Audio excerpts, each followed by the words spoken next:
Ini tentang topik kesehatan. Pagi ini kita ingin menjelaskan tentang penyakit katarak. Jadi artinya karena kita itu sudah usia 50 ke atas ya. Secara teori mulai usia 40 tahun ke atas itu sudah bisa kena penyakit katarak. Jadi usia 40, jadi 42, 43, 45 itu sekarang banyak yang sudah kena katarak dan operasi. Memang kalau yang paling banyak usia 50 ke atas, apalagi 60 ke atas. Nah, katarak ini kan sebenarnya suatu penyakit degenerasi. Jadi faktor umur, faktor usia, walaupun ada penyebab lain. Kenapa katarak? Karena di lensanya itu mengalami kekeruhan. Jadi di bola mata ada lensanya, lensanya itu menjadi keruh. Kalau kaca itu menjadi keruh. Karena menjadi keruh kan sinar tidak bisa masuk dengan jernih. Kayak ada kapasnya, kayak ada kabutnya. Nah makanya orang kalau sudah katarak ya memandang itu kurang jelas, agak berkabut, kayak ada kapasnya gitu, sehingga tidak bisa jernih. Nah kalau sudah seperti itu maka harus periksa ke pelayanan kesehatan. Nanti kita lihat, kita periksa, oh ternyata sudah mulai katarak. Jadi katarak ya pertama karena usia 40 tahun ke atas, terutama 50 tahun ke atas. Yang kedua bisa juga karena infeksi atau peradangan. Jadi kalau mengalami infeksi mata, peradangan mata, bisa terjadi muncul gejala katarak. Nah yang ketiga, katarak ini paling banyak sebagai komplikasi pada penyakit gula, diabetes mellitus yang tidak terkontrol. Kalau gulanya 400, terus 500, terus ya otomatis akan ada komplikasi. Kita sudah banyak menjelaskan ada komplikasi stroke, serangan jantung, ginjal, salah satunya juga komplikasi katarak. Jadi katarak itu juga menjadi salah satu komplikasi penyakit gula yang tidak terkontrol. Kalau terkontrol, kemudian tidak terjadi katarak. Kalau kemudian penyakit gula tinggi menjadi komplikasi katarak, ya memang berarti sudah didiagnosis sebagai penyakit katarak. Jadi karena usia, karena infeksi, karena peradangan dan komplikasi penyakit gula yang tinggi. Nah, kemudian bagaimana kalau sudah katarak? Nanti dokter akan memeriksa apakah kataraknya ini sudah ada komplikasi lainnya atau tidak. Misalkan menyebabkan tekanan bola mata meningkat sehingga nanti kepalanya, matanya cepat kayak matanya mau keluar. Nah, itu mungkin menjadi glaukom, tekanan bola mata yang meningkat karena ada kataraknya. Atau yang kedua, kemudian katarak ini sudah mengganggu penglihatan. Ada orang katarak tidak mau operasi tapi kalau jalan sudah nabrak-nabrak, sudah tidak bisa melihat orang. Nah itu juga harusnya sudah ditangani. Kalau sudah ada komplikasi, sudah mengganggu aktivitas, harus ditangani.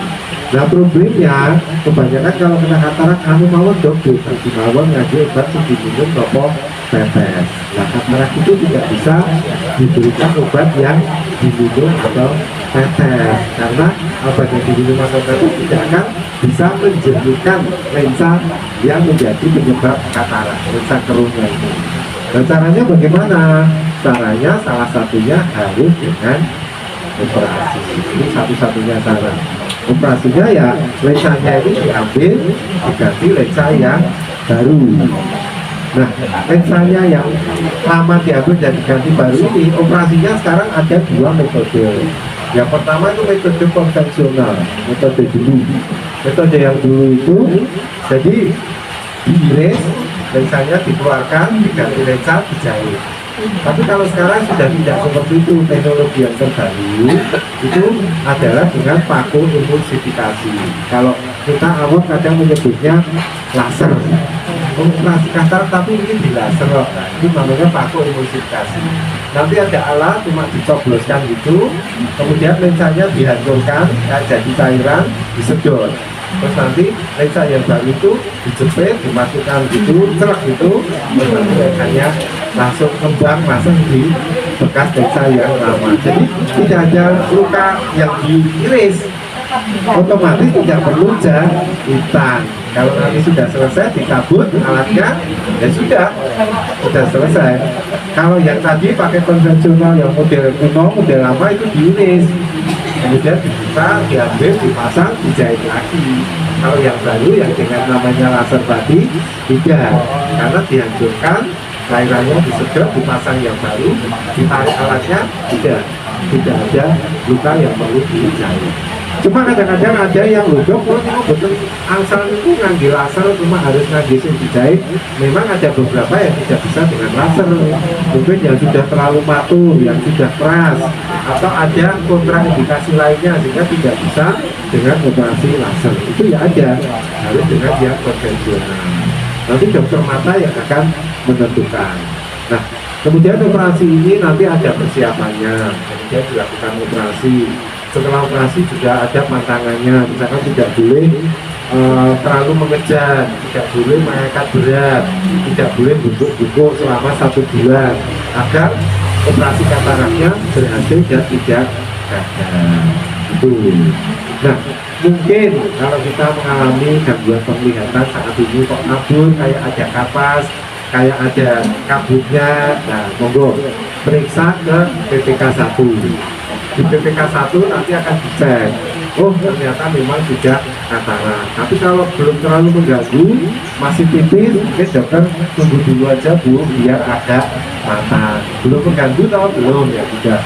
Tapi terus kemudian dok, kalau naik jalan nabrak itu lihat orang kami pun bukan ketok itu bedanya warna gitu, bukan saja itu warnanya nopo. Nah itu yang harus hati-hati.